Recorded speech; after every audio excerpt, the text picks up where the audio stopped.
Hi guys, this is Gadgetman 404 and today I'm showing you two things or three things. One is I've got a high def board camera that I'm using for my FPV camera. That's new, that can be angled down, etc.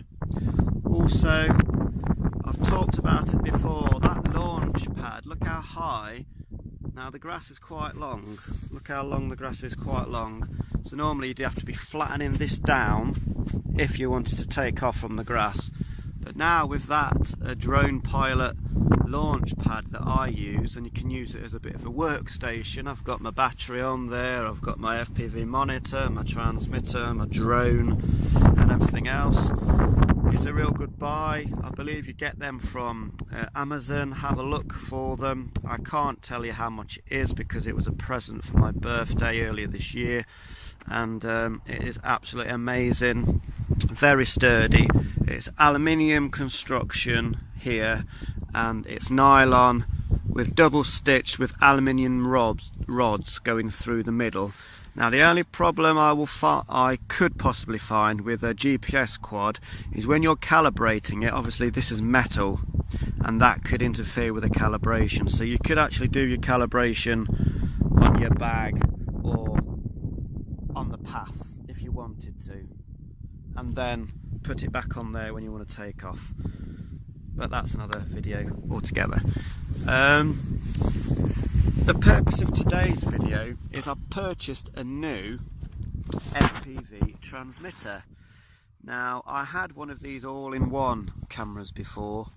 I had the Eachine VTX 03 and that was fantastic, but it had a cloverleaf antenna, and eventually the cloverleaf antenna come unsoldered from here.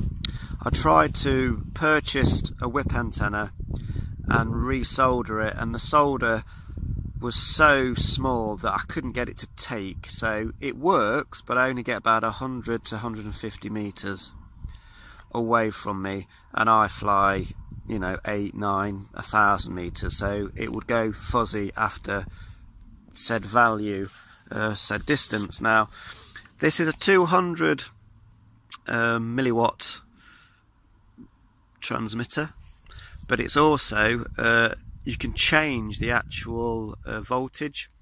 So a short press and you'll get one little mark. That's a 25 power, 25 milliwatt. Then I think goes up to 100 is 2, and then 3 is 200 milliwatts. I don't know if this style go any higher than 200 milliwatts. I honestly do not know.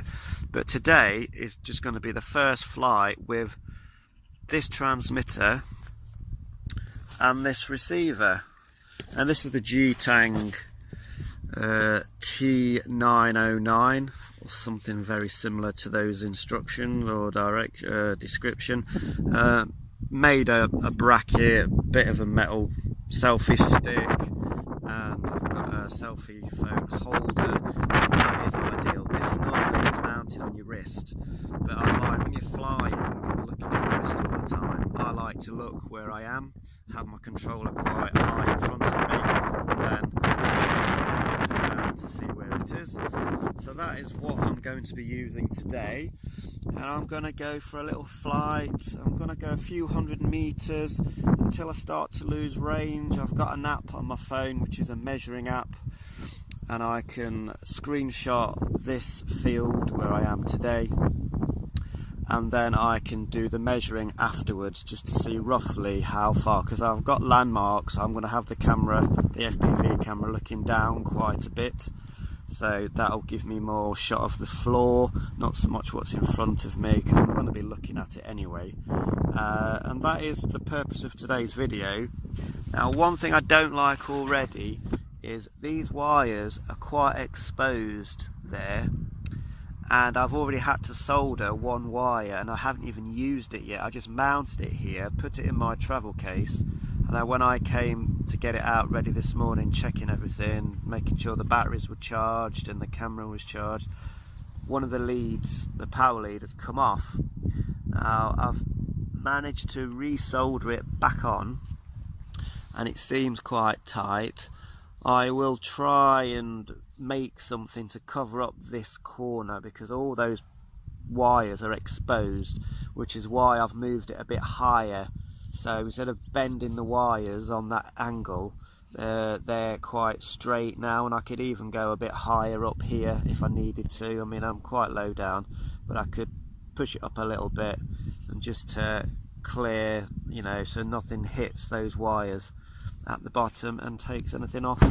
But that won't happen. Nothing is going to happen, I'm pretty sure, in flight. You don't get that much vibrations, and I'm hoping this flight will go okay. Now I would tell you what this transmitter is called, but I've thrown the box away and I can't remember.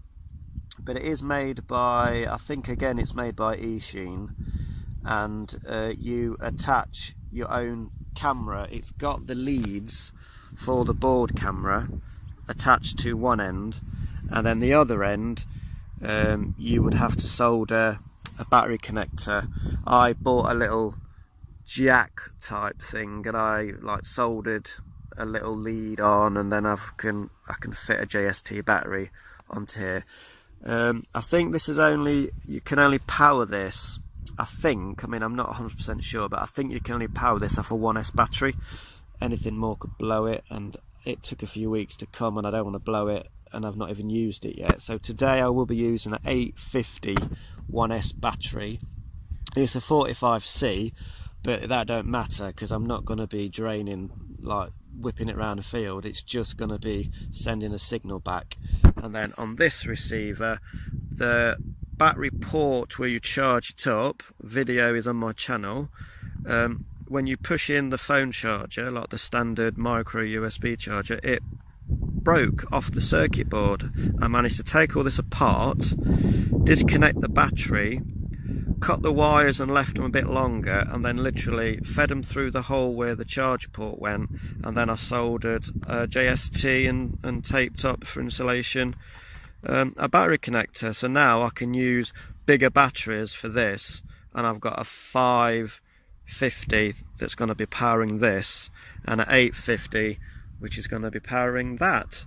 And I'm going to have just a general fly around. It's nothing going to be major today. I'm just going to see roughly what the picture quality is like. The camera is supposed to be a high def 800 TVL line sensor. It's probably a CMOS 1.3 sensor, and it's got at least 120 degree angle of view on the lens. So either way I should get a wide angle of view to the sides and above me and below me, so I shouldn't have to tip the camera down too much to still see a lot of the floor as well as where I'm going. So enough talking. I will set it up, recalibrate, as I've been on holiday and I haven't recalibrated it since I've come back. So I always, no matter where I go, if I go in different areas, first time back, I always recalibrate, do a short flight, make sure return to home is working, and then I will do a proper flight and you guys will see that flight. Not so much from a head cam view because I've left my cap at home, but you'll see onboard footage which is pretty much the same as what angle the FPV, because I'm going to tilt the still camera, my 4K camera, roughly the same angle as the FPV camera, so you should get roughly the same kind of point of view. So yeah, I'm gonna set it up. I've got to put the props on and calibrate it, then I'll do a flight, and then when I land I'll give my thoughts of the new setup and I'll let you guys know what I think about it. So yeah, I hope you guys enjoy this. This has been Gadget Man 404 out.